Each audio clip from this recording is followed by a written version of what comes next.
AP deputy CM Pawan Kalyan పై fire అయ్యారు Jadcherla MLA Anirudh Reddy. కోనసీమకు తెలంగాణ నాయకుల దిష్టి తగిలిందని పవన్ కళ్యాణ్ చెప్పడం దారుణమన్నారు. తామిప్పుడు ఏపీ సంక్షేమాన్నే కోరుకున్నామన్నారు. ఏపీ అభివృద్ధికి రాష్ట్ర విభజన అడ్డుపడిందంటే ఊరుకోమని తెలిపారు. పవన్ కళ్యాణ్ బేషరతుగా క్షమాపణ చెప్పాలని డిమాండ్ చేశారు. తెలంగాణ ప్రాంతం గురించి తప్పుగా మాట్లాడితే ఊరుకోమని హెచ్చరించారు.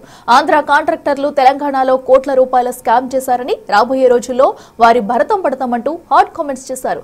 తెలంగాణలో మీకు అభిమానులు ఉన్నారని, మీ సినిమాలు ఎప్పుడూ తాము బహిష్కరించలేదంటున్న ఎమ్మెల్యే అనిరుద్ రెడ్డితో మా ప్రతినిధి Shankar face to face. Andhra Pradesh deputy CM Pawan Kalyan చేసినటువంటి వ్యాఖ్యలు తెలంగాణలో సంచలనంగా మారుతున్నాయి. తెలంగాణ నాయకులను ఉద్దేశించి ఆయన మాట్లాడిన మాటలు ఇప్పుడు వివాదాస్పదంగా మారుతున్నాయి. ప్రజెంట్ మన దగ్గర జడ్చర్ల ఎమ్మెల్యే అనిరుద్ రెడ్డి ఉన్నాడు. ఆయనతో మాట్లాడదాం. అన్న, మొత్తంగా తెలంగాణ నాయకుల చూపు వల్లనే కోనసీమ అంతా కూడా బోసిపోయింది, వాళ్ళ అంటే కన్నుబడ్డది అన్నట్టు కూడా ఒక మాట మాట్లాడారు. దాన్ని ఎట్లా చూస్తారు? మాకెప్పుడు రాయలసీమ కానీ ఆంధ్ర పైన కనుబడి వాళ్ళు బాగున్నారు, మేము బాగుకావాలని అనుకున్నాం. కానీ వాళ్ళు ఎప్పుడు బాగుపడొద్దని మాత్రం అనుకోలేదు. అట్లా నిజంగానే వాళ్ళు బాగుపడొద్దని మేము అనుకుని ఉంటే ఈరోజు హైదరాబాద్ ఉండగలుగుతారా? వాళ్ళు ఈరోజు అన్నిటి విధంగా వాళ్ళకే సపోర్ట్ ఉన్నది. ఈరోజు కన్స్ట్రక్షన్ చూస్తే గవర్నమెంట్ భూములు దోచుకునేదే వాళ్ళు. మాకు వాళ్ళలాగా మస్కా కొట్టలేము, ఒకరు కాలు పట్టుకోలేము, ఒకరికి లంచాలు ఇచ్చి పని చేసుకోలేము. మేము తెలంగాణ వాళ్ళు స్ట్రైట్ ఫార్వర్డ్.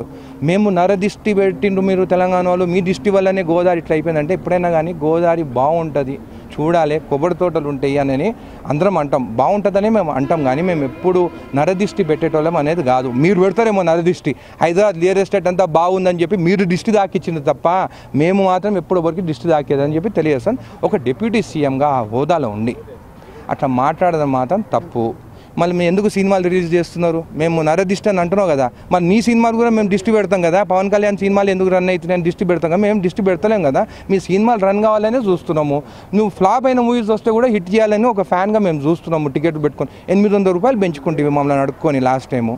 ఇవన్నీ చేస్తుంటే కూడా మీరు ఎందుకు మా మీద మాట్లాడుతున్నారు? మా బతికేదో మేము బతుకుతున్నాము, మా జోలికి రావద్దు. మీరు ఎందుకు ఇక్కడ ఉంటున్నారు? డిప్యూటీ సీఎం ఉండి పోయి విజయవాడలో ఉండరాదా? ఇక్కడ ఎందుకు ఉంటున్నావు అని అడుగుతున్నాను. తెలంగాణ రాష్ట్ర విభజన తర్వాత కూడా కొంత ఆంధ్రకు ఇబ్బందికరమైన వాతావరణం ఉంది అంటూ కూడా ఆయన అంటే చెప్పకనే చెప్పిండు. దాంట్లోనే మాట్లాడుతూనే దానివల్ల కూడా కొంత ఈ కోనసీమలో కొంత ఇబ్బందికరమైన వాతావరణం వచ్చిందంటూ కూడా ఆయన మాట్లాడు. దాన్ని ఎట్లా చూస్తారు? మరి నువ్వు ఉన్నావు కదా డిప్యూటీ సీఎం, ఏమి ఇబ్బంది ఉందో చూసి మాట్లాడరారు. మోడీకి రైట్ హ్యాండ్ కదా నువ్వు, మాట్లాడి నువ్వు ఏం చేయాలో చేయరాదు అక్కడ. ఇవన్నీ ఎందుకు మాట్లాడుతున్నావు? ఎక్కడ ఇబ్బంది ఏం లేదు. తెలంగాణ వచ్చిన తర్వాత ఆంధ్రలోనే హైదరాబాద్ ఉండనియరు అని మీరే మాట్లాడుతుంది. మా తెలంగాణ వచ్చిన తర్వాత కూడా బాగుపడింది మీరే కదా, మేము మాట్లాడినామా?